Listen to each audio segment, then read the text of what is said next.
What happens when the man you just disrespected turns out to be your boss's boss? A single dad denied a room in his own hotel, but what he does next will leave them stunned. It was just past 6:30 p.m. when Reuben Ellington pulled off Loop 101 and into the shaded driveway of the Sierra Mare Resort in Scottsdale, Arizona. The sun hadn't cooled down one bit despite the early evening hour, the pavement shimmered with leftover heat, and the mountains in the distance were dyed orange and pink like someone had brushed the sky with watercolor. Reuben reached for the gear shift, put the car in park, and let out a slow breath. In the back seat, his 9-year-old daughter, Aubrey, had finally dozed off, her cheek pressed against the car window, lips slightly parted. Her worn tablet had slid off her lap, showing a paused cartoon still on the screen. Reuben just sat there for a second, not moving, not thinking too hard, just taking it in. It had been a long drive from San Diego, 6 hours, counting the gas stops and a couple fast food bathroom breaks, and truth be told, he hadn't needed to make the trip, not personally, at least, but something about it felt right, necessary. The Sierra Mare had just undergone a 6-month renovation under his management firm, and though Reuben owned the property, his name wasn't public. That was intentional. He liked keeping his investments quiet, but this trip wasn't about business. It was about a promise. Aubrey's birthday was in 2 days, and ever since she'd seen the photos of the hotel with the waterfall lobby, she hadn't stopped talking about it. So Reuben decided, skip the usual Disney trip, skip the noise, and bring her somewhere peaceful, just the two of them. He looked at her in the rearview mirror. "Hey, baby girl," he said softly, tapping the steering wheel. Aubrey stirred, blinking her eyes open. "Are we here?"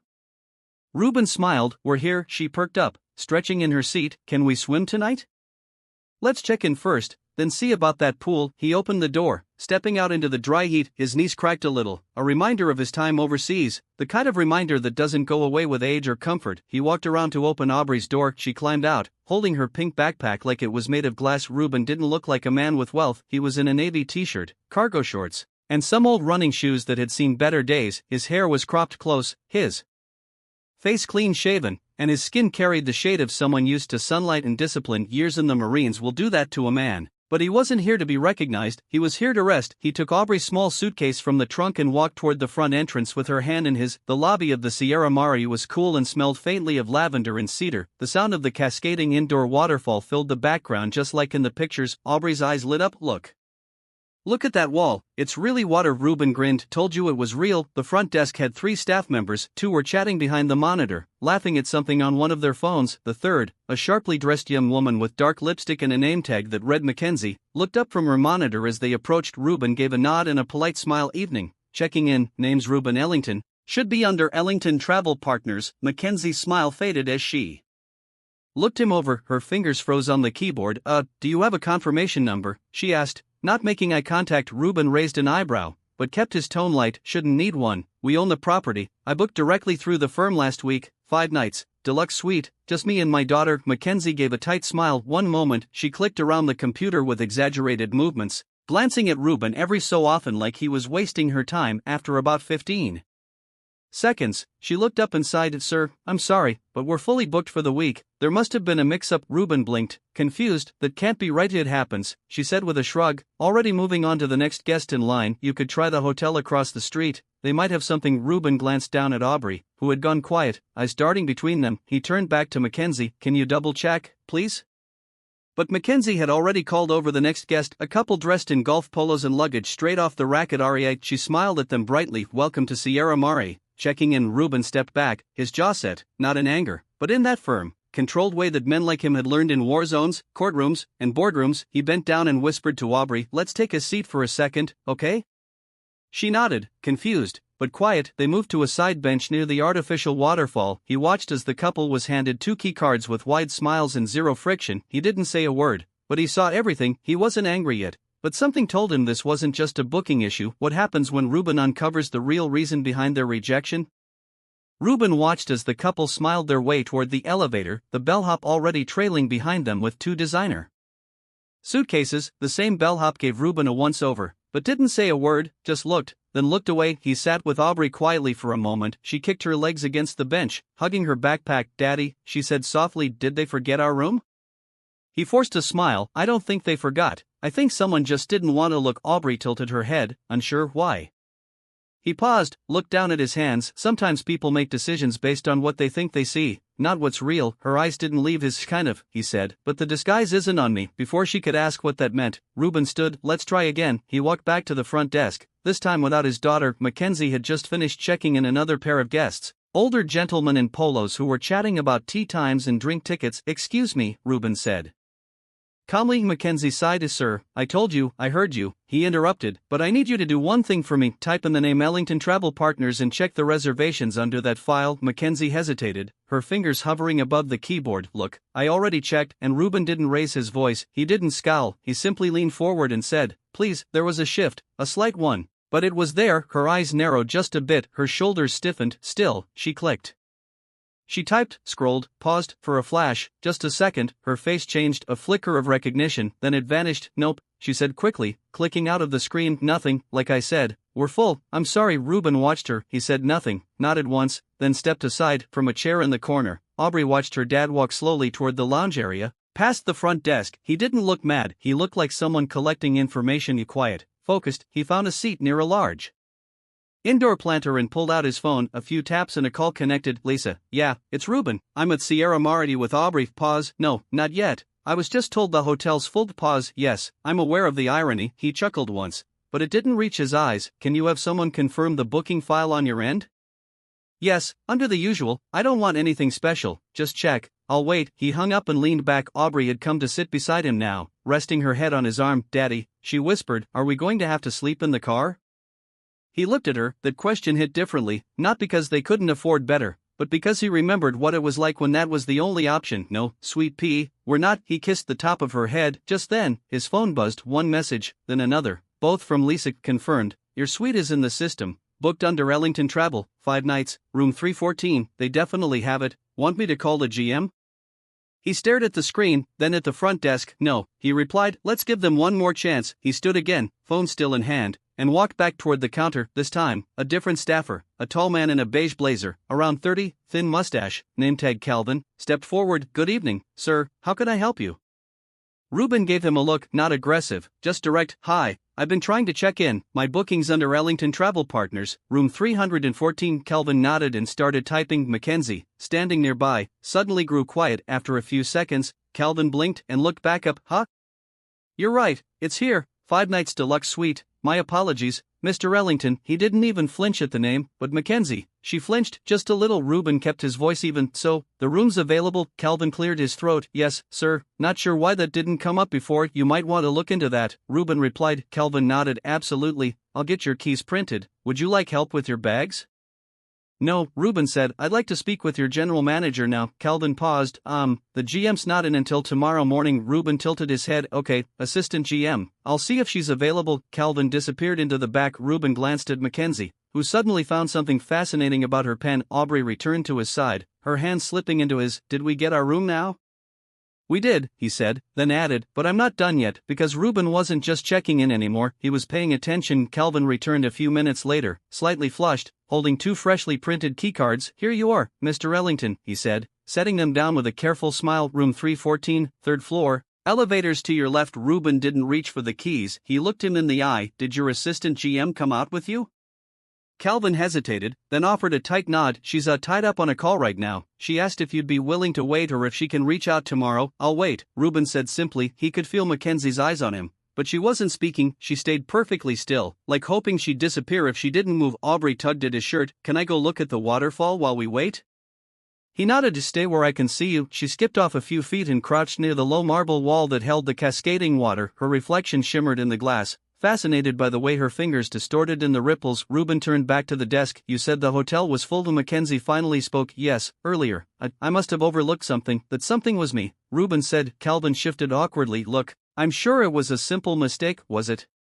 He said it calmly, no anger, but the weight of the question landed like a brick. Calvin opened his mouth, then shut it. Mackenzie's posture had changed. Her face wasn't defensive now, it was embarrassed. Reuben picked up the keycards. I'll go up and settle in, but later I'd like 10 minutes of your assistant GM's time. This isn't over. They both nodded silently as Reuben and Aubrey stepped into the elevator. The door slid shut with a soft chime. He glanced down at his daughter. She looked up at him. Why didn't they want to give us our room? He thought for a moment, choosing his words, because some people judge what they don't know. They see a guy in old sneakers with a kid in tow and they don't think he belongs in a place like this. But we do, she said. You said we own it, we do. So they made a mistake, they made a choice, he corrected. And now it's my turn, because Reuben hadn't come just for vacation anymore, now it was about principle. They arrived at room 314. The suite was beautiful, floor-to-ceiling windows open to a view of Camelback Mountain. A long sectional faced the mounted TV. The decor was modern, clean, warm. Just as he'd approved it in the renovation, Aubrey ran to the balcony. Daddy, you can see the whole pool. He joined her, watching the sunset over the desert horizon. The moment should have felt peaceful, but his jaw stayed tight. His phone buzzed again. Text from Lisa. Want me to call the board or legal? He typed back, no, but send the district director this number. Tell him I'm here until Thursday. If they want to know why their front desk just tried to walk off a paying guest, they can ask me. He put the phone down. 10 minutes later, there was a knock at the door. He opened it to find a woman in her late 40s, short-cropped blonde hair, blazer over a black top. Her badge read Amelia Rowe, Assistant General Manager, Mr. Ellington. She said, catching her breath, I'm sorry I didn't meet you earlier. I understand there was an issue with your check-in. There was, he said, stepping aside. Come in. She entered, clearly nervous. I have already spoken with my team, and I just want to say how sincerely sorry I am. I'm not sure what happened, but it doesn't reflect how we run things here. Reuben sat down. She remained standing. Tell me, he said, folding his hands, do you know who I am? Yes, after Calvin came back, I checked the records. You're on the ownership documentation through Ellington Travel Partners. You're the silent stakeholder. He nodded once. So, why do you think your staff told me this place was full? Amelia shifted her weight, choosing her words carefully. I think they made assumptions based on your appearance, based on things they shouldn't be using to evaluate a guest. That's the right answer, Reuben said, but I need to know, do you tolerate that kind of behavior here? No, she said firmly. Now, I don't, and I will personally handle it. Reuben studied her. Good, because I won't make a scene, but I will remember it. He stood. I'm not here to embarrass anyone, but I believe in accountability. I built this hotel to be better, not just nicer furniture and better service, better values, you understand?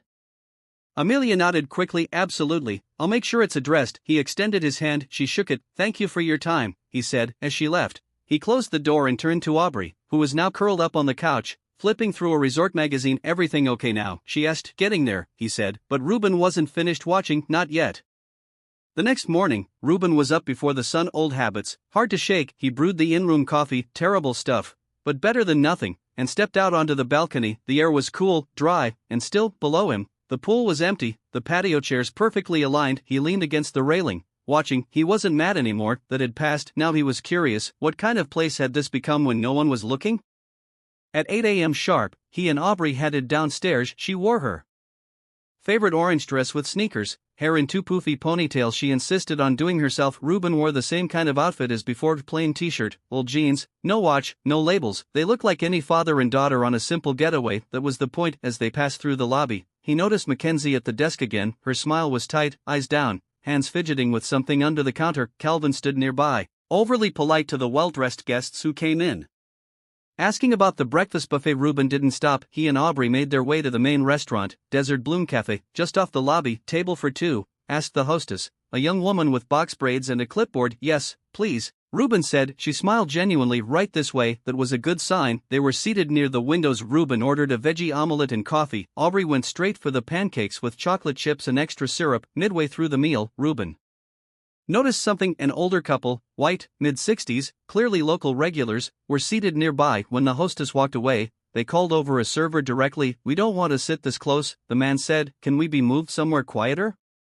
The server glanced around. The only nearby table was next to Reuben and Aubrey. She hesitated. The woman chimed in. We'd prefer to be away from all the activity. The word activity hung in the air. The man looked straight at Reuben when he said it. Reuben said nothing. The server, looking uncomfortable, walked them toward the other side of the restaurant. Away from them. Aubrey didn't seem to notice. She was drawing a bunny on her napkin with syrup, but Reuben noticed. Dark stories brings you these gripping tales. Stay tuned for what happens next. Midway through the meal, Reuben noticed something. An older couple, white, mid-60s, clearly local regulars, were seated nearby. When the hostess walked away, they called over a server directly. We don't want to sit this close, the man said. Can we be moved somewhere quieter? The server glanced around. The only nearby table was next to Reuben and Aubrey. She hesitated. The woman chimed in. We'd prefer to be away from all the activity. The word activity hung in the air. The man looked straight at Reuben when he said it. Reuben said nothing. The server, looking uncomfortable, walked them toward the other side of the restaurant. Away from them. Aubrey didn't seem to notice. She was drawing a bunny on her napkin with syrup, but but Reuben noticed, and so did someone else. The hostess, the same young woman who'd seated them, approached quietly a few minutes later. "Everything okay over here?"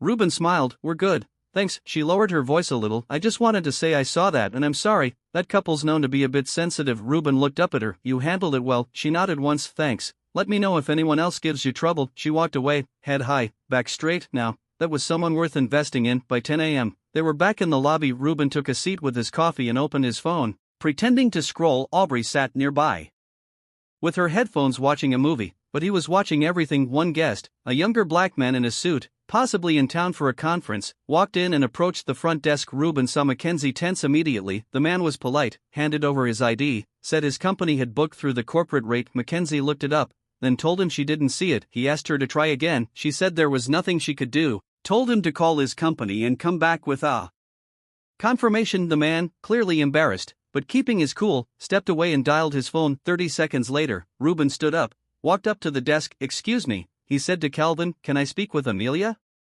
Calvin flinched like he'd been waiting for this moment. "She's actually not in yet." Reuben turned to Mackenzie. "You sure about that?" Mackenzie's face paled. "I'll check," Calvin said, already reaching for the phone. Reuben turned to the young man still on his call. "What company are you with?" The man looked surprised. "At Vest Energy. They told me everything was handled." "Did they tell you which room?" Standard King. Reuben nodded. "They booked through our corporate rate last week. I approved the contract." The man's eyes widened. "Wait, I'm Reuben Ellington," he said calmly. "This hotel is mine." Mackenzie didn't move. Calvin nearly dropped the phone. Reuben turned to her. "You saw my name yesterday. You saw my face. You chose to act like I didn't belong here." Silence. "And now this gentleman who looks like me, dresses better than I do, speaks respectfully, comes in and suddenly the system's blank again." He stepped back. "I don't want excuses, I want accountability, and I want to see Amelia when she is in today." Reuben turned back to the young man. "You'll have your room in 5 minutes. He waved over the hostess from earlier. "Can you help him get settled?" She nodded. Of course. Reuben watched her walk off with the guest, then he sat back down next to Aubrey. She looked up. "Did you fix it again?" He sipped his coffee. "Working on it," because this time he wasn't just observing, he was taking names.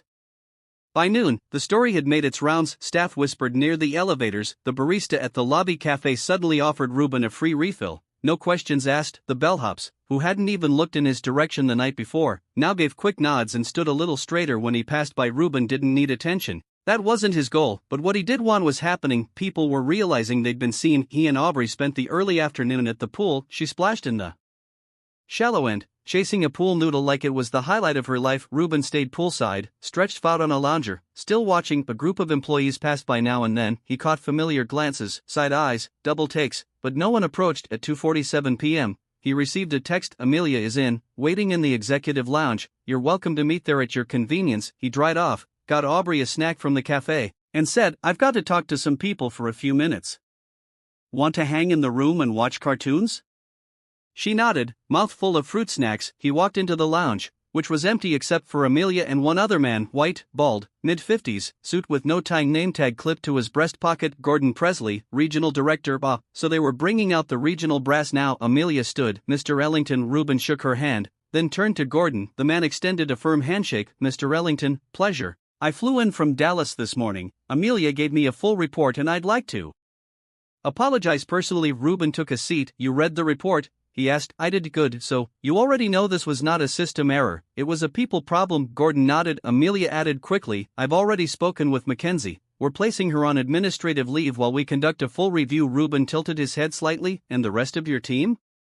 "We're re-evaluating training protocols, reviewing who's had anti-bias training and who." He held up a hand. "I didn't come here to hear about training modules." They went quiet. "I came here because this property matters to me. I bought it with the idea that people, all people, should feel welcome walking through those doors, not just the ones who fit someone's mental picture of who belongs." Gordon shifted in his chair. Reuben continued, calm but deliberate. "Last night, your staff lied. Today, I watched the same pattern happen again, and it wasn't subtle, it was repeated, calculated, and most importantly, avoidable." He paused. "I don't care if someone works behind a desk or cleans floors, every role here deserves respect. But respect isn't a one-way street. If your team disrespects guests, especially repeatedly, then someone isn't doing their job." Amelia nodded. "We hear you." "No, you don't," he said firmer. "Now you're responding. There's a difference." Gordon cleared his throat. "So, what would you like us to do?"